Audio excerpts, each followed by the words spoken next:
नमस्कार दोस्तों, आप सभी का फिर से मेरे YouTube चैनल में स्वागत है। तो आज हम बात करने वाले हैं कार्यालय न्यायाधीश कुटुंब न्यायालय कबीरधाम कवर्धा छत्तीसगढ़ की ओर से जो कि विज्ञापन जारी हुआ है। और इसका आवेदन करने का अंतिम तिथि बता दूं दोस्तों, तो 18/4/2022 को संध्या 5 बजे तक इसका आमंत्रित स्वीकार किया जाएगा आवेदन।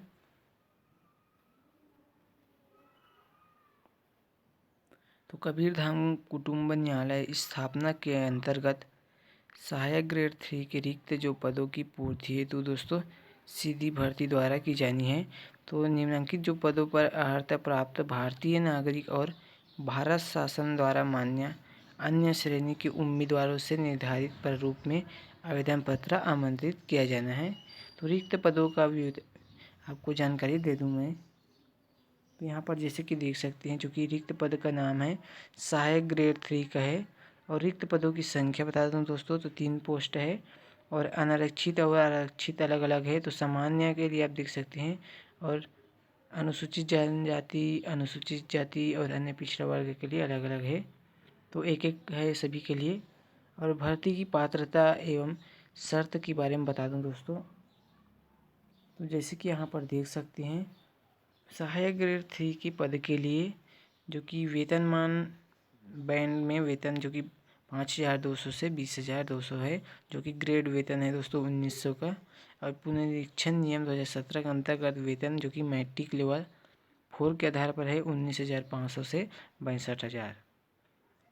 और इसके लिए जो योग्यता चाहिए, तो किसी मान्यता प्राप्त विश्वविद्यालय से अनारक्षित वर्ग के लिए अभ्यर्थी के लिए 45% तथा आरक्षित वर्ग के लिए अभ्यर्थी के लिए 40% अंकों के साथ स्नातक परीक्षा उत्तीर्ण होना चाहिए।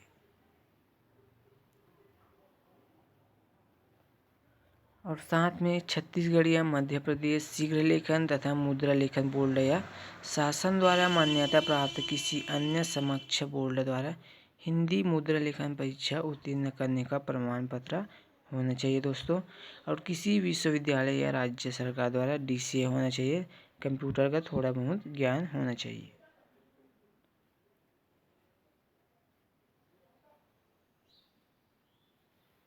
तो यहाँ पर महत्वपूर्ण जो बात कही गई है उसको मैं बता दूं, तो यहाँ पर बताया गया है कि सुनिश्चित करने की जिम्मेदारी स्वयं आवेदक की होगी कि वे विज्ञापन दिनांक को आवेदित पद के लिए निर्धारित जो, यानी कि बताया गया है कि विज्ञापन के आधार पर जो आवेदित करने वाला है वो आवेदन करने वाले पद के लिए जो समस्त अर्हता एवं शर्तों को पूरी तरीके से स्वीकार करता हो।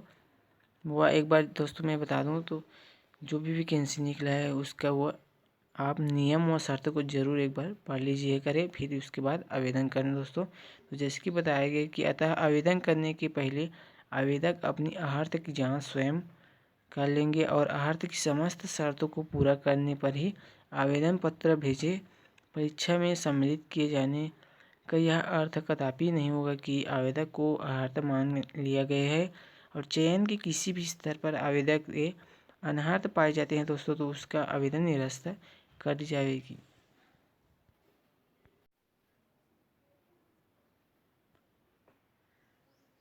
तो नियुक्ति होने के बाद भी अस्थायी द्वारा कोई जो देख सकते हैं सराहना जानकारी छिपाए जाने पर उनके अनर्हता होने की स्थिति प्रकट होने पर उसकी सेवाओं को भी समाप्त कर दी जाएगी, आपकी पोस्ट से निकाल भी दिया जाएगा।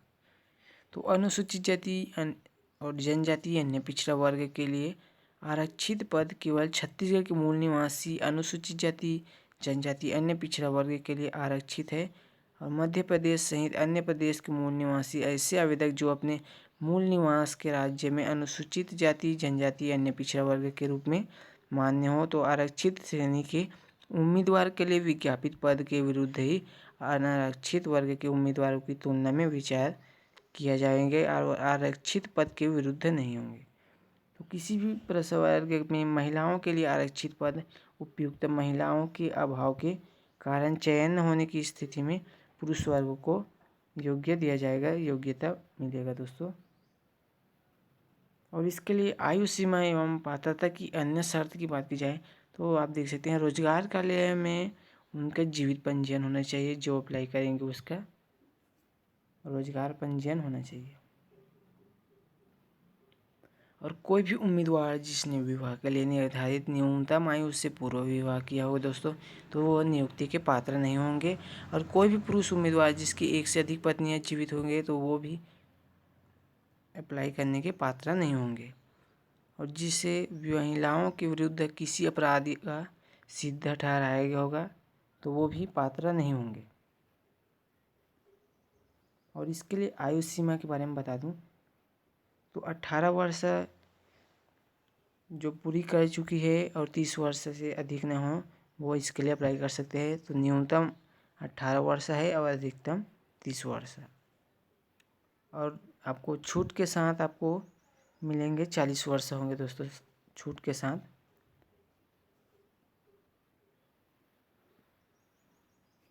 और छत्तीसगढ़ राज्य के बाहर जो अन्य राज्यों के आवेदक के लिए अधिकतम आयु सीमा 30 वर्ष दी गई है। और आयु संबंधी प्रमाण के लिए आप दोस्तों हाई स्कूल या हाई सेकेंडरी के प्रमाण पत्र आप लेंगे।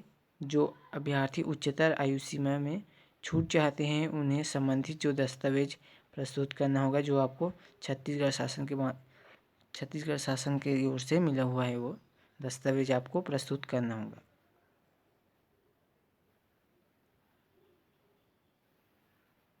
तो उच्चतर आयु सीमा में छूट के बारे में बता दूं तो आप देख सकते हैं, यदि अभ्यर्थी छत्तीसगढ़ शासन द्वारा जो घोषित अनुसूचित जाति या जनजाति का है तो आयु सीमा में अधिकतम 5 वर्ष की छूट दी जाएगी। और यदि अभ्यर्थी छत्तीसगढ़ शासन द्वारा घोषित अन्य पिछड़ा वर्ग का है तो सामान्य प्रशासन विभाग के परिपत्र के क्रमांक पर आधार पर है, जो कि 5 वर्ष आपको छूट दी जाएगी। और छत्तीसगढ़ शासन की स्थायी या अस्थायी वर्क चार्ज या देख सकते हैं कॉन्टीजेंट पेड कर्मचारी तथा छत्तीसगढ़ राज्य के निगमों मंडलों आदि के कर्मचारियों के संबंध में उच्चतम आयु सीमा 38 वर्ष तक रहेगी।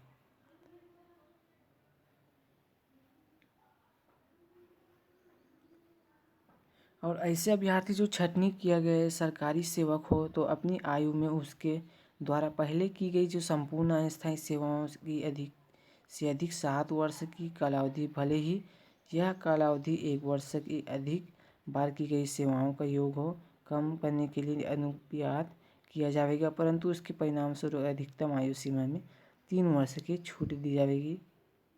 जो सरकारी सेवक है वहीं उसके लिए।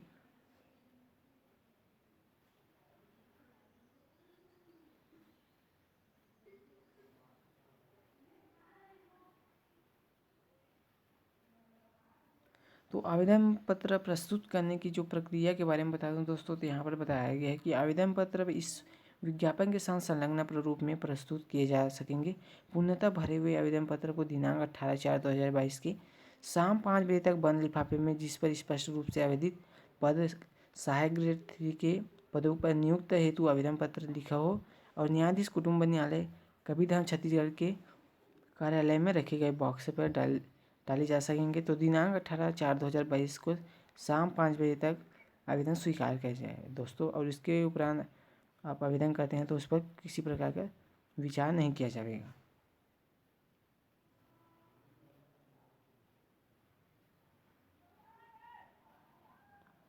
और जन्म तिथि की सत्यापता हेतु जन्म प्रमाण पत्र लग जाएगा, या फिर आपका हाई स्कूल या हायर सेकेंडरी परीक्षा उत्तीर्ण करने की अंक सूची भी लग जाएगा दोस्तों। और जो भी अभ्यर्थी छत्तीसगढ़ सेवा या निगम मंडल उपक्रम में कार्यरत है तो उन्हें नियुक्ति प्राधिकारी कार्यालय प्रमुख द्वारा जारी अनापत्ति प्रमाण पत्र आवेदन के साथ प्रस्तुत करना होगा। और आवेदन पत्र के साथ स्वयं का एक फ़ोटो पासपोर्ट साइज, जिस पर स्पष्ट रूप से आवेदित करने वाले का स्वयं का नाम अंकित होना चाहिए। वह स्वयं को पूर्णतः नाम एवं पता लिखे हुए एक लिफाफे में 5 रुपये का डाक टिकट चिपकाकर आपको अप्लाई करना है डाक के माध्यम से।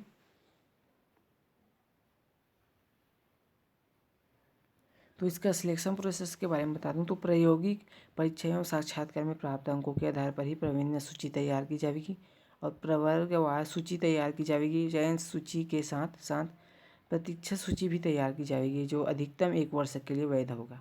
और समान अंक प्राप्त होने की स्थिति में जन्म तिथि के आधार पर वरीयता तय की जाएगी। जिस अभ्यर्थी की जन्म तिथि पहले होगी उन्हें प्राथमिकता पहले दी जाएगी। और चयन हेतु अभ्यर्थी की पात्रता एवं अपात्रता के संबंध में अंतिम निर्णय लेने का अधिकार न्यायाधीश कुटुंब न्यायालय कबीरधाम का होगा। और चयनित उम्मीदवार को कार्यभार ग्रहण करते समय समस्त जो प्रमाण पत्र की मूल प्रति प्रस्तुत करना अनिवार्य है दोस्तों।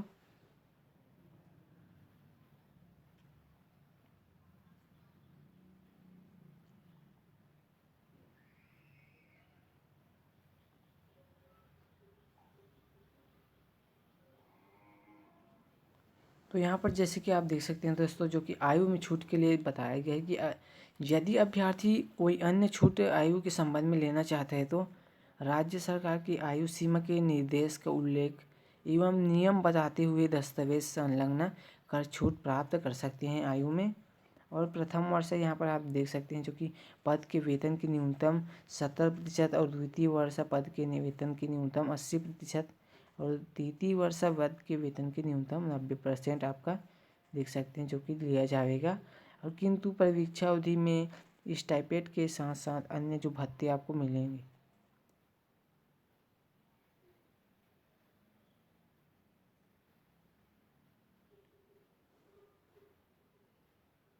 तो यहाँ पर 11 नंबर पर बताया गया है कि यदि किसी कारण से अभ्यर्थी को परीक्षा की सूचना विलंब से प्राप्त होती है तो उसके लिए कार्यालय की जिम्मेदारी नहीं होगी, वह स्वयं की होगी।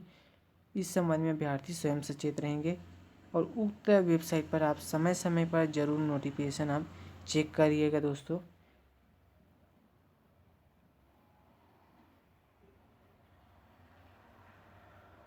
तो यहाँ पर बात की जाए सहायक गृह की पद के हेतु, तो यहाँ पर देख सकते हैं जो कि कौशल परीक्षा आपको उम्मीदवारों को लगभग 250 शब्द की हिंदी गद्यांश आपको मिलेगा, जो कि निर्धारित समय 10 मिनट की सीमा से शुद्धता से कंप्यूटर पर टाइपिंग करना है दोस्तों। जो कि कौशल परीक्षा आपका 100 अंक का होगा।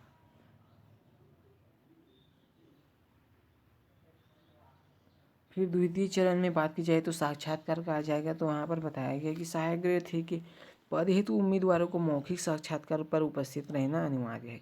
और यहाँ पर स्पष्ट किया जाता है कि अभ्यर्थी को प्रायोगिक एवं साक्षात्कार में किसी एक भी परीक्षा में अनुपस्थिति रहने पर आवेदक को चयन के लिए अयोग्य मान दिया जाएगा। अर्थात सभी परीक्षाओं में उम्मीदवारों को सम्मिलित होना अनिवार्य है। उपरोक्त परीक्षा में प्राप्त अंकों के आधार पर उम्मीदवार का चयन सूची तैयार किया जाएगा। और प्रायोगिक कौशल परीक्षा में उत्तीर्ण होने पर एवं अधिक अंक होने के पश्चात साक्षात्कार में अनुपस्थिति रहने पर आवेदक को चयन के लिए अयोग्य माना जाएगा एवं उन्हें अतिरिक्त अवसर प्रदान नहीं किया जाएगा।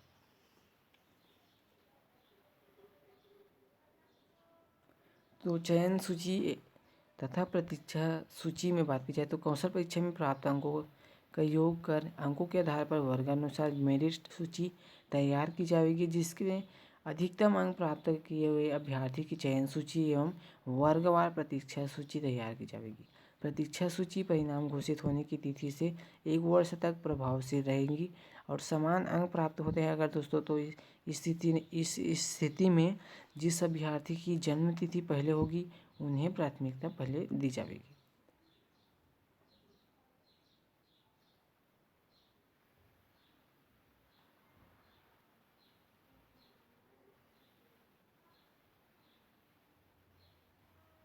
तो यहाँ पर आप देख सकते हैं जो कि आवेदन प्रारूप है ये, इसी को आपको प्रिंट करवाना है दोस्तों और इसी पर अपना डिटेल फिलअप करके पोस्ट के लिए अप्लाई करना है, जो कि डाक के माध्यम से।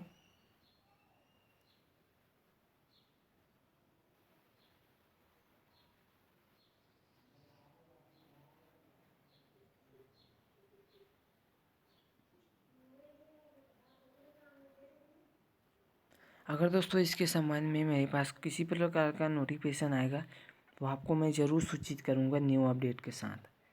धन्यवाद वीडियो देखने के लिए।